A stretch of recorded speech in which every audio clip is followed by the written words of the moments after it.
Hey folks, good morning and welcome to another episode of Steelers Morning Rush. I'm Alan Saunders. It is Monday, September 30th. It is a dreary losing Monday in Pittsburgh as the Steelers were 27-24 losers to the Indianapolis Colts on Sunday. I'm back home after a lengthy night drive to talk to you guys this morning, and the thing I want to talk about is kind of interesting. If you were listening to myself and Zachary Smith last night on the post-game podcast here on the YouTube channel, I expressed how poor of a game that was by the Pittsburgh Steelers, and it was. They played a very, very bad game. There are very few Steelers players who should feel like they did their jobs for 60 minutes against the Colts on Sunday. And when you have few of those players, you're going to have losses all the time. But I think it's important to point out that it's not really unexpected that the Steelers had some of the problems that they had on Sunday either. We talked a lot this offseason about how it was going to be very difficult for the Steelers because they absolutely needed to stack wins in the early part of the schedule because of how difficult the late part of the schedule is. But also, it was going to be hard for them to hit the ground running and at full speed because they had so much newness going on to the team.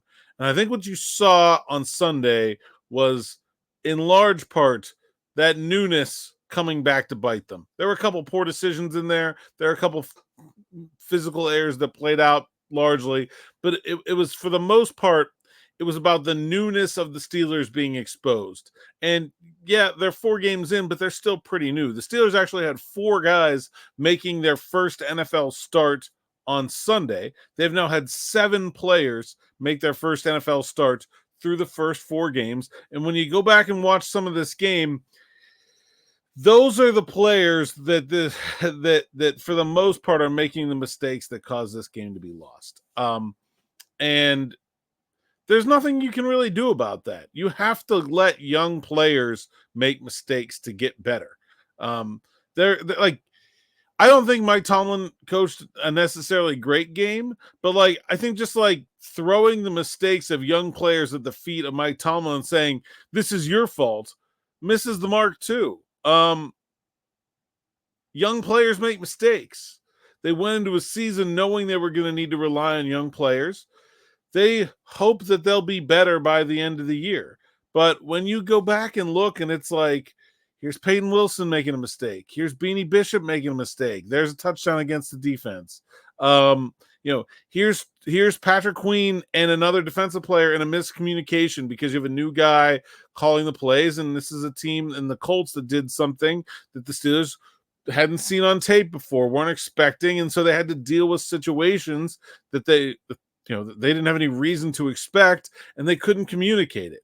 Well, that's not because Patrick Queen isn't a good communicator.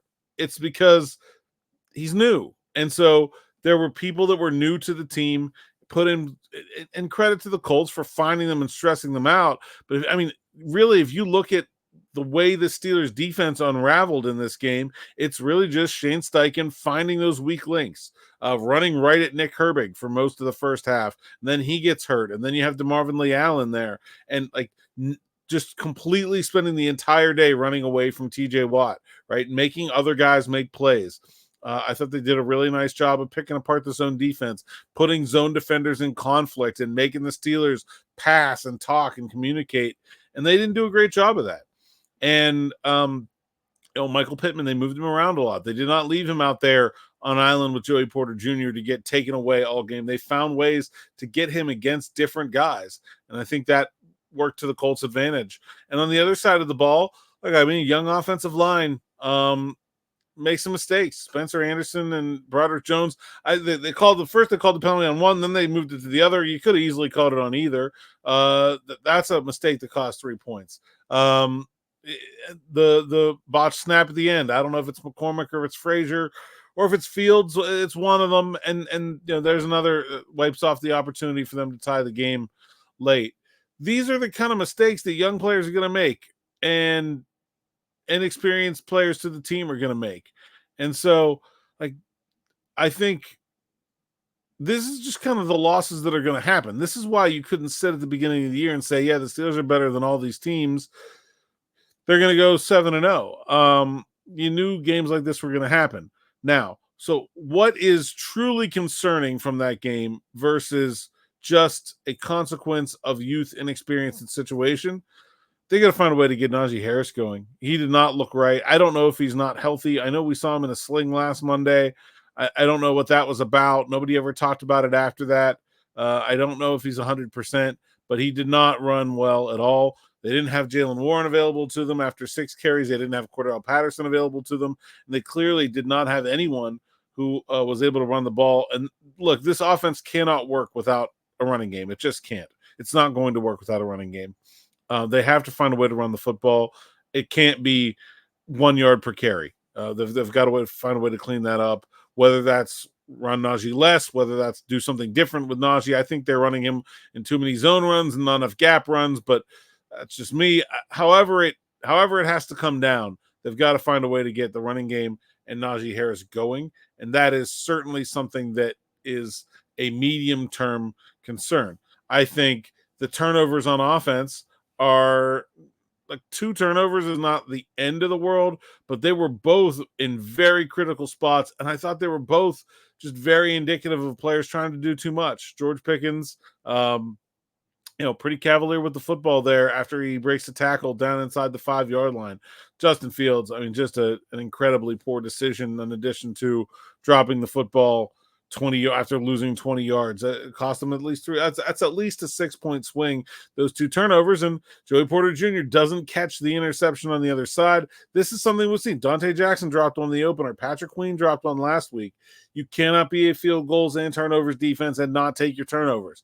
Who recovers a fumble is pretty random, but interceptions that hit your defensive players in the hands, they've got to come down to your team. Especially when you're playing a veteran quarterback like Joe Flacco, who you should not expect to make that many mistakes over the course of a game. You got to find a way. And they continue to be highly penalized. The penalty total was not necessarily egregious in this game, but the penalties that happened were backbreakers. And so you've got to find a way to clean that up in a way that did not happen. They cleaned it. It seemed like they cleaned it up last week, and then it was right back this week. It's now a significant trend. 6 penalties for 53 yards, but like I said, the personal foul against Anderson and Jones, that takes off 3 points. The personal foul against Minka leads to a Colts touchdown that probably wasn't going to happen without it. And then the final thing I think you should be concerned about is what happened to the Steelers defense on 3rd down. Why were they unable to get off the field against the Colts when they had in the first 3 weeks? The Colts won 8 of 15 on 3rd downs. That came after the Steelers had just been absolutely dominant in passing situations. The Chargers were 3 of 11. The Broncos were 4 of 13. The Falcons, 8 of 17. 2 of 9. The Falcons were. Nobody had even been close to that kind of mark. So what were the Colts able to do on 3rd down? Why were they able to minimize TJ Watt's pass rush, keep Joe Flacco clean, and give him time to find open receivers down the field on 3rd down?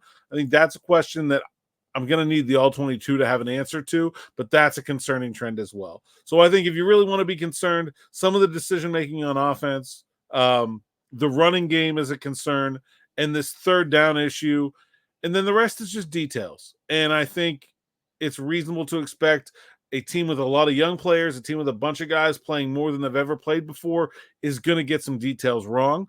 But they don't have the luxury of time. They cannot continue to drop games to inferior teams while that's all that's on the schedule right now. They have to get back in the win column and fast. They got the Cowboys this Sunday, but this trip to the Raiders is going to be critical, and that's another team they should beat on the road. That Monday night game against the Jets is going to be critical because these are AFC teams, and they're teams that are capable of beating the other teams in the division. The Raiders 2-0 against the North right now. Those will be critical tiebreaker type games, just like this Colts one was. And so I think they've got to find a way to do better in those areas. But if there is something you really want to be scared about, the Steelers being unable to run the ball right now, not something I think I expected at this point in the season, and is a huge problem going forward if they can't rectify it. That's it for now. I'll be back with another episode of Steelers Afternoon Drive with Zachary Smith around 6 o'clock, locker room in between. Thanks for listening. Thanks for watching. Make sure you like, subscribe, hit that bell for notifications. Until next time, enjoy.